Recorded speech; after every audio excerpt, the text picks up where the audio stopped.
So, there's a war being waged right now, right at the heart of the AI revolution. And no, it's not about which chatbot writes better poetry. This is a deep, philosophical conflict over the very future of intelligence, maybe even humanity itself. Battle lines are being drawn, and trust me, the outcome is going to change everything. This is the story of the great AI schism. All right, before we get into the thick of it, I got to get the standard disclaimer out of the way.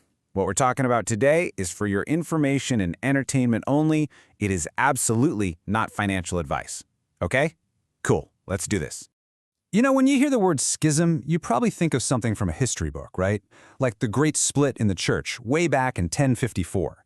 It's not just a little disagreement. It's a fundamental break, a point of no return. And believe it or not, that is the perfect word for what's happening in the high-stakes, high-drama world of AI right now. So here's our game plan.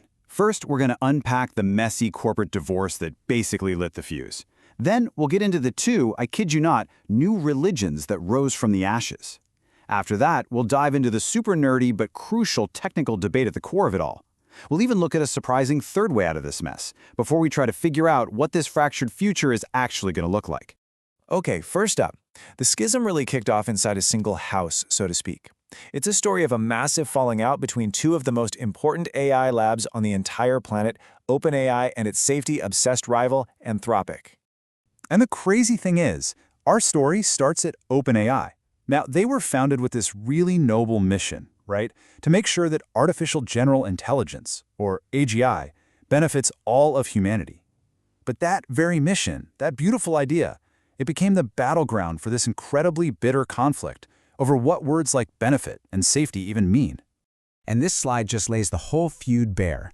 In 2021, a big chunk of OpenAI's top talent, led by a guy named Dario Amodei, gets up and walks out. They go on to create Anthropic. And just look at the contrast here. You've got Sam Altman's OpenAI, backed by a mountain of cash from Microsoft, with this move fast and break things kind of vibe. And on the other side, you have Anthropic, funded by Microsoft's biggest rivals, Amazon and Google, whose entire philosophy is safety first. And I want to be crystal clear. This was not some friendly, professional disagreement. This was personal. Amodei literally described the actions of his old boss, Sam Altman, as alarming, immoral behavior that could jeopardize the fate of humanity. I mean, just let that sink in. He didn't just disagree with the business plan, he saw a legitimate existential threat to all of us. This corporate divorce, it was just the first tremor of a much, much bigger earthquake.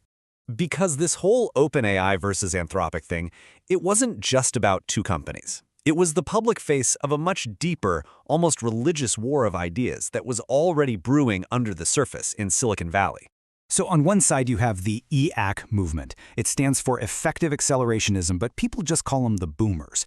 Their belief is simple. Smashing the accelerator on technology is a moral duty, full stop. Then you have the other side, the doomers, or decels. A lot of them come from the effective altruism world, and they believe that if we're not careful, AI could literally be the thing that wipes us all out. And you really can't overstate how extreme the EAC argument is. Just listen to this quote from their manifesto. They claim that slowing down AI development isn't just being cautious, it's a form of murder. To them, every day we wait, people are dying from diseases that a super powerful AI could have cured. In their minds, the moral stakes couldn't possibly be higher. But the doomers have an equally powerful, and frankly, terrifying concept to throw back at them, P-doom, the probability of doom. They are literally trying to calculate the odds that creating AGI leads to a global catastrophe. For them, this isn't some sci-fi movie plot. It's a real, quantifiable risk that justifies slamming on the brakes and hard. Now, this whole ideological war is being fueled by a really deep technical debate about what intelligence even is. So the third front in this schism, it isn't about why we should build AGI, but how, and maybe whether our current path can even get us there at all. Today's AI models are often called stochastic parrots. It's a fantastic name, really. It means they're absolute masters of recognizing patterns. They can predict the next word in a sentence with stunning accuracy because they've seen trillions of examples. But, and this is the big but, they don't actually understand what any of it means. They're just incredible mimics. And this right here, this is the giant leap AI still needs to make. Today's models know the sky is blue because of correlation. They've just seen that phrase over and over again. But a true AGI would need causality. It would need to understand why the sky is blue. You know, the physics, the light scattering, the whole shebang. The entire debate is whether we get to that true understanding by just making the parrot bigger, or if we need a whole new kind of science.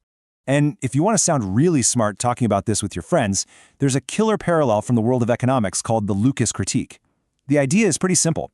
Any model you build that's based only on past data is guaranteed to fail the moment the rules of the game change. It's a perfect analogy for AI, right? A machine that has only memorized the past is completely useless when a truly new future shows up. So while you have Silicon Valley pretty much locked in this existential death match, what if there's another way to look at this entirely? Let's take a step outside that bubble for a second and see how a completely different culture is tackling the exact same technology. In Japan, there's this guiding philosophy called kyosei. It basically means symbiosis, or living and working together. So instead of a debate that's framed by conflict, man versus machine, boomer versus doomer, the whole Japanese approach is built around integration and working together for the common good. And this is where it gets really practical and interesting. Japan is facing a huge demographic challenge, an aging population and a shrinking workforce. So for them, AI isn't some philosophical debate about creating a digital god, it's about solving a real-world problem. How do we build a useful colleague to help us out? It's all about this idea of monozukuri, which is like this deep pride and craftsmanship, making the perfect tool for the job, not fighting over an ideology. Okay, so we've got corporate splits, we've got ideological holy wars, we've got clashing global philosophies. Where in the world does this all lead? Let's try to wrap this up by looking at what this fractured present probably means for our future. First thing, let's just follow the money. The cost of the raw computing power to run these giant AI models is, well, it's astronomical. One analyst is predicting that by 2030, the biggest AI companies could be short $800 billion a year just to cover their electricity and hardware bills. That kind of math just isn't sustainable. Something has to break. So what's coming? Here's one very plausible timeline. In the short term, the next 1 to 3 years, we're probably going to see a compute crunch. The big tech giants will hoard all the chips, and smaller companies just won't be able to compete. Then, maybe 5 to 10 years out, that could lead to the rise of sovereign AI, where entire nations start building their own AI that reflects their own culture, just like Japan. And long-term, the whole game might shift away from these giant general-purpose models to smaller, smarter reasoning machines that actually get cause and effect. So, after all that, what are the big takeaways? What do you need to remember? 1. The corporate split proved that a company's values now matter just as much as its tech. 2. The boomer versus doomer fight is just a high-tech reboot of the oldest argument in the book, freedom versus security. 3. Technically, today's AI is just a fancy pattern matcher. Tomorrow's has to actually think.